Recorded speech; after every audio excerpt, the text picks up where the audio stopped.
Hello everyone, welcome in maths lesson number. This can be called the basic of maths also. Math एक ऐसी चीज है जो अगर बच्चे शुरुआत से अच्छी तरह से समझ जाते हैं और उसके ऊपर प्रैक्टिस करना स्टार्ट कर देते हैं तो आगे के लिए यह उनके लिए बहुत इजी हो जाता है। और मैथ हमारे डेली के काम में भी आता है मैथ। जैसे अगर हम मनी काउंटिंग कर रहे हैं या फिर आप किचन में भी देखेंगे कि बहुत सारी चीज़ों की काउंटिंग करते हैं हम या फिर मेजरमेंट करते हैं। तो मैं सबसे पहले पेरेंट्स को ये कहना चाहती हूँ कि अगर आपको मैथ बच्चों को सही में अच्छी तरह से सिखाना है तो उनको अपने साथ प्रैक्टिकल में शामिल कीजिए। प्रैक्टिकल सिर्फ स्कूल में ही कराया जाए ऐसा कोई जरूरी नहीं है। आप भी बच्चों को घर पे प्रैक्टिकल करवा सकते हैं। जैसे कि आप अपने साथ बच्चों को सब्जी लेने के लिए ले जा सकते हैं और कुछ सामान लेने के लिए ले जा सकते हैं, और जब पैसे देने होते हैं तो बच्चों को बोलिए कि आप काउंट करके पैसे दो। उससे क्या होता है कि बच्चे एक्चुअली में सीखते हैं कि मैथ्स का यूज क्या है, हम क्यों मैथ्स पढ़ रहे हैं। तब आप अगर वो काउंट नहीं कर पाते हैं तो आप उनको घर पे बताएंगे कि अगर आप मैथ्स नहीं पढ़ोगे बेटा तो आप कैसे काउंटिंग सीखोगे, आप कैसे किसी को पैसे काउंट करके दे सकते हो। सो ये उनके लिए बहुत ईजी होता है। अगर फॉर एग्जाम्पल कि 6 रुपये का कोई सामान हुआ तो बच्चों को 5 का नोट दिया और उसके साथ में 1 रुपया और दिया तो 5 + 1 6 होता है। तो ये सारी चीजें बच्चे वहां पर सीखते हैं प्रैक्टिकली, और ये पेरेंट्स से अच्छा कोई नहीं करवा सकता है। और स्कूल में भी टीचर अगर करवाते हैं तो उनके पास बहुत सारे बच्चे होते हैं और 1 to 1 ये सारी चीज़ें करवाना उनके लिए भी मुश्किल हो जाता है। सो मेरी ये रिक्वेस्ट है पेरेंट्स से कि आप प्लीज़ बच्चों को डे टू डे लाइफ की एक्टिविटी में इन्वॉल्व कीजिए, जिसके कारण से बच्चे सीखें कि मैथ या फिर कोई भी पढ़ाई करनी उनके लिए क्यों ज़रूरी है। So let us focus on the numbers. ये नंबर्स जो है ये 1 to 100, ये अगर बच्चे अच्छी तरह से सीख जाते हैं तो उनके लिए फिर थाउजेंड्स, 10,000, lakhs ये सब कुछ सीखना इजी हो जाता है। सो मेन बेसिकली नंबर्स हमें जो सीखने होते हैं वो 1 to 100 होते हैं जो बेसिक है, और इसके आगे जो भी नंबर बढ़ते हैं वो सब इसी का एडिशन होता है। टोटली देखा जाए तो नंबर्स टोटल मैथ्स में 1 to 9 ही होते हैं, ठीक है। 0 to 9 you can see 0 to 9 ही होते हैं, और ये 0 से लेकर के 9 के बीच में जो नंबर्स आते हैं उन्हीं नंबर से आगे नंबर बढ़ते जाते हैं। चाहे वो 1 करोड़ पे बनते हो, चाहे 1 लाख पे बनते हो, वो सब कुछ 0 से लेकर 9 तक में ही बनते हैं। So it is very important to learn 1 to 100, जिसके कारण बच्चों को कॉन्सेप्ट क्लियर होता है कि इस नंबर के बाद ये नंबर आता है। आगे फिर वो सिर्फ जैसे कि 101, 102 करते करते आगे वो सारे नंबर्स सीखेंगे। So kindly make the student practice for these numbers most, and जब फर्स्ट स्टैंडर्ड में उनका इतना कॉन्सेप्ट क्लियर हो जाता है तो फिर वो आगे के स्टैंडर्ड्स में कभी भी पीछे नहीं पड़ते हैं। सो सबसे पहले हम उनको 0 समझाएंगे। What is 0? बच्चे 0 का मतलब नहीं समझते क्योंकि वो छोटे हैं अभी फर्स्ट स्टैंडर्ड में। तो 0 का मतलब अगर सीनियर में या फिर जूनियर नर्सरी वगैरह में किसी बच्चों ने अच्छी से पढ़ाई की होती है तो ये सब उनके लिए इजी होता है। लेकिन फिर से रिवीजन करवाना बहुत ज़रूरी है, क्योंकि रिवीजन बार बार होने के कारण जो इम्पॉर्टेंट थिंग्स होती है ना उनके माइंड में बैठ जाती है। इसके लिए उनका रिवीजन बार बार करवाया जाता है। हर स्टैंडर्ड में सेम थिंग्स डाली जाती है और थोड़ा उनका रिवीजन होता है, फिर वो आगे का कॉन्सेप्ट पढ़ते हैं। सो अगर नर्सरी, जूनियर, सीनियर में बच्चे ने अच्छे से पढ़ाई नहीं भी की और वो फर्स्ट स्टैंडर्ड बहुत अच्छे से कर लेता है ना, तो उसके लिए आगे का स्टैंडर्ड बहुत इजी हो जाता है।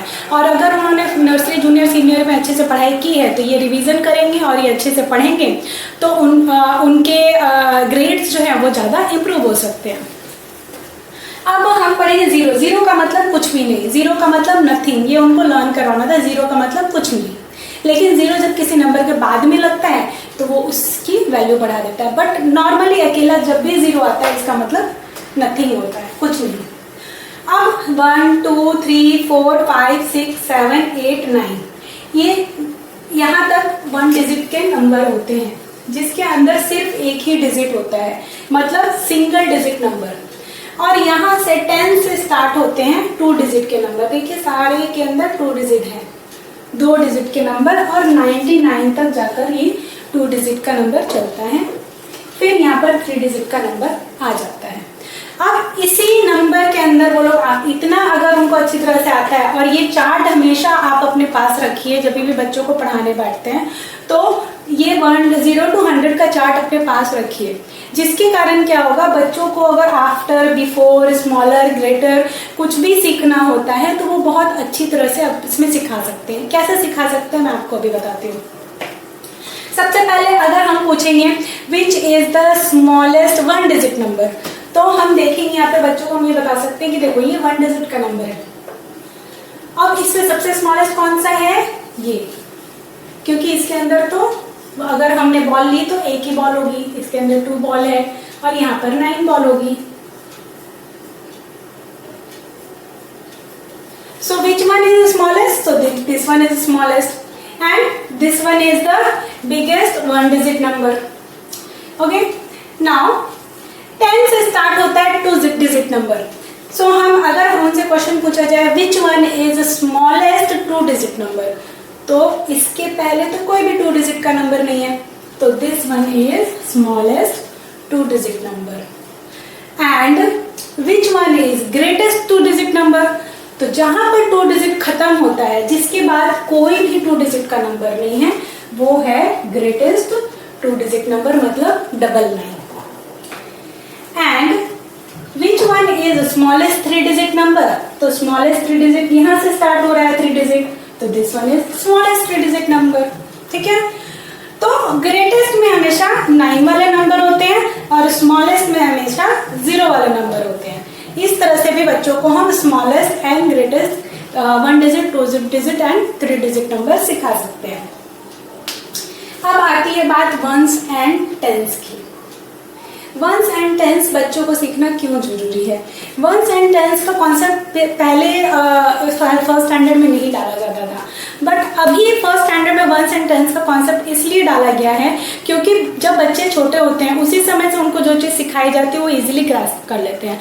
अचानक अगर सेकेंड, थर्ड, फोर्थ में उनके पास वंस एंड टेंस का कॉन्सेप्ट आता है तो वो कंफ्यूज हो जाते हैं। इसीलिए जब नंबर स्टार्ट होता है ना, वहीं से उनको वंस एंड टेंस का कॉन्सेप्ट डाल दिया जाता है।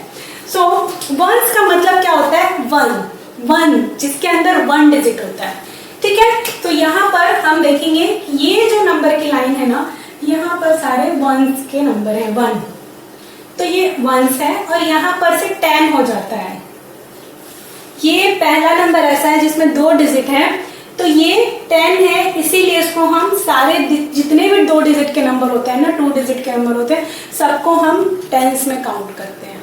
ठीक है, सो ये जब भी नंबर लिखते हैं बच्चे, उसी समय उनको ये वंस और ये टेंस हमेशा हमें अपने राइट साइड से नंबर काउंट करना स्टार्ट करना है। Ones and tens, this is ones and this is tens, मतलब ये जो पूरी लाइन है ना, ये वंस की लाइन है और ये टेंस की लाइन है।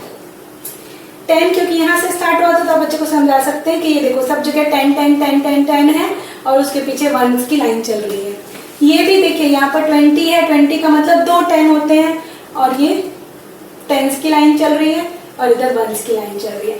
इसी तरह वंस टेंस हमेशा इधर से लिखना स्टार्ट करना चाहिए, राइट साइड से ones tens, ones tens, ones tens, ones tens, ones and tens, ones and tens. अब ये वंस एंड टेंस इनको हर क्लास में आगे बढ़ता जाता है। हिंदी में इसको इकाई, दहाई, सैकड़ा हमने पढ़ा था बचपन में, जब हम इसको हिंदी में इकाई, दहाई, सैकड़ा बोलते हैं। और फिर ये नंबर्स आगे बढ़ते जाएंगे, लाइक वंस, टेंस, 100, 1000, 10,000, इस तरह से नंबर्स आगे बढ़ते जाएंगे और वो लोगों को सेम चीज़ें सीखनी है, बट थोड़े नंबर बढ़ जाएंगे उसके अंदर। तो ये हो गया वंस एंड टेंस। अब इसी को एबेकस में सेट करना होता है। एबेकस ये इस तरह का कॉन्सेप्ट होता है। एबेकस बच्चों के लिए रीडिंग ऑफ नंबर्स को इजी बनाने के लिए एबेकस डाला गया है। ठीक है, अब फॉर एग्जांपल कि अगर मैंने यहाँ पर एबेकस में 1 बीट डाला और इसमें 3 बीट डाला, और जब हम बच्चे से पूछते हैं कि ये कितना नंबर है, तो बच्चे इसको वंस के प्लेस पे 1 लिखेंगे एंड टेंस के प्लेस पे 1 2 3 लिखेंगे, एंड दिस इज कॉल्ड 31। हम यहाँ पर पूछ सकते हैं, देखो वंस है, यहाँ पर टेंस है, यहाँ वंस है, यहाँ टेंस है, 31 है, 31 है, 31 है, 31 है, दिस इज कॉल्ड 31, 31, 31। ओके, एक और चीज मैं आपको यहाँ पर क्लियर करती हूँ कि बच्चों को प्रॉब्लम होती है 9 के बाद, जो अचानक से ये लोग चल रहा है 1 1 11 1 to 12 ऐसे करते करते 1 9 19 तक बच्चे आते हैं, और ये कॉन्सेप्ट उनके लिए प्रॉब्लमेटिक होता है कि वो 19 के बाद 20 लिखना होता है वही भूल जाते हैं। 19 के बाद 20 आता है, ये उनको याद कराने के लिए आप उनको ये बता सकते हैं। एक वे होता है कि उनको मगअप कराना होता है, और मगअप कराना जरूरी है। 19 20 19 20 19 20 इस तरह से आप उनसे जब भी पूछेंगे, बात करेंगे, वो 19 वो बोलेंगे 20 19 20 19 20 इस तरह से करके 10 to 20 टाइम्स प्रैक्टिस करवाइए, तो बच्चे बहुत जल्दी ये चीज सीख जाते हैं, नहीं तो आगे भी उनको बहुत प्रॉब्लम होगी। देन 29 30 29 30 29 30, और अगर यहाँ पर गड़बड़ हो गई ना तो ये पूरा का पूरा आगे सब कुछ गड़बड़ हो जाता है। इसके लिए ये कॉन्सेप्ट क्लियर करवाना जरूरी है, और ये काम आता है आफ्टर नंबर बिफोर नंबर में भी, क्योंकि जब भी बच्चे से पूछा जाएगा ना व्हाट कम्स बिफोर 40, तो ये ना ये लोग भूल सकते हैं व्हाट कम्स बिफोर 40। ठीक है, तो हम इनको जब प्रैक्टिस करवा दिया होगा हमने 39 40, तो 39 ये लोग आराम से लिख सकेंगे, क्योंकि आफ्टर का तो उनको पता चल ही जाता है कि आफ्टर 40 41 कम्स, बट बिफोर 40 में उनको प्रॉब्लम होती है, बिफोर नंबर में बच्चों को ज्यादा प्रॉब्लम होती है। सो और ये chart after number, before number और बिटवीन नंबर समझाने के लिए भी बहुत ज्यादा जरूरी है। हमने क्लियर किया वंस टेंस, हमने क्लियर किया अबकस। अब मैं आप लोगों को आफ्टर बिफोर एंड बिटवीन बताने जा रही हूँ।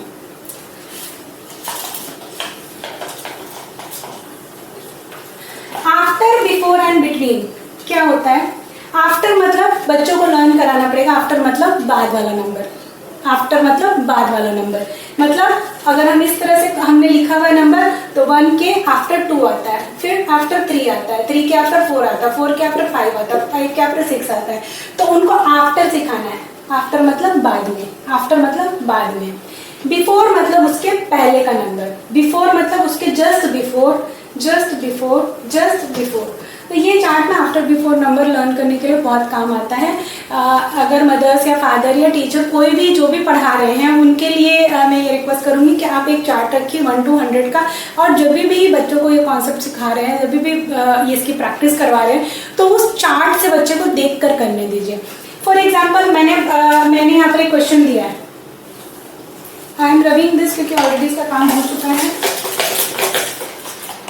मैंने बच्चों को यहाँ पे एक क्वेश्चन दिया, व्हाट कम्स बिफोर 41।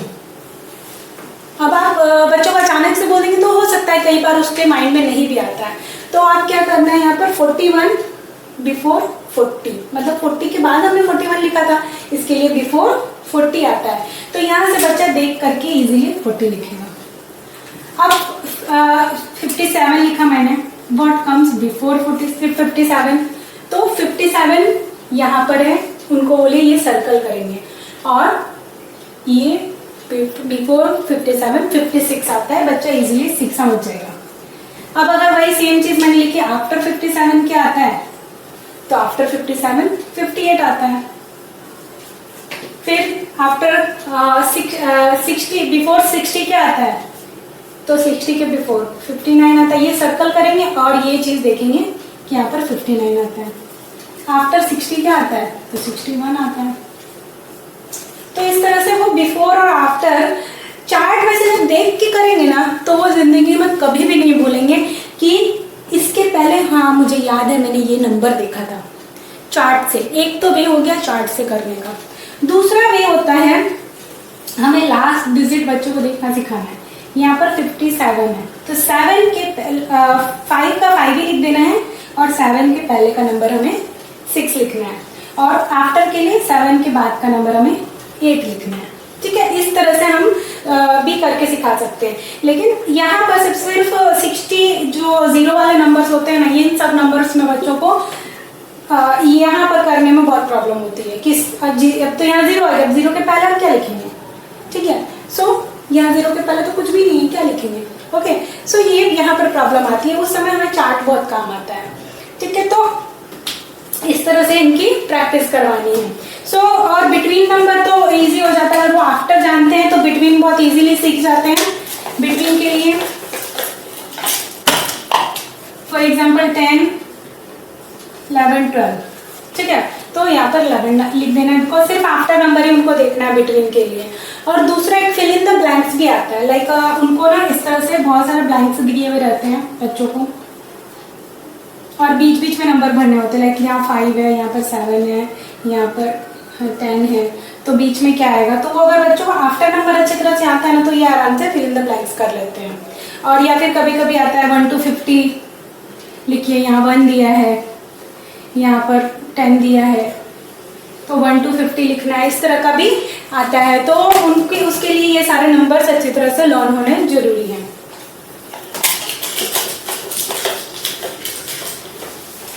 अब हम लोग आएंगे स्मॉलर नंबर और ग्रेटर नंबर पे एंड इक्वल टू पे। स्मॉलर नंबर के लिए एक तो ये साइन होता है स्मॉलर, ग्रेटर का और इक्वल टू का। तो ये साइन समझने के लिए बहुत सारे बच्चों ने किया भी होगा, या स्कूल में भी पढ़ा होगा, या फिर सीनियर केजी जूनियर में भी पढ़ा होगा। स्मॉलर के लिए ना हम एक फिश लेते हैं, फिश के सामने चॉकलेट पड़ी है बहुत सारी, ठीक है, इधर 10 चॉकलेट है, फॉर एग्जाम्पल ये फिश है।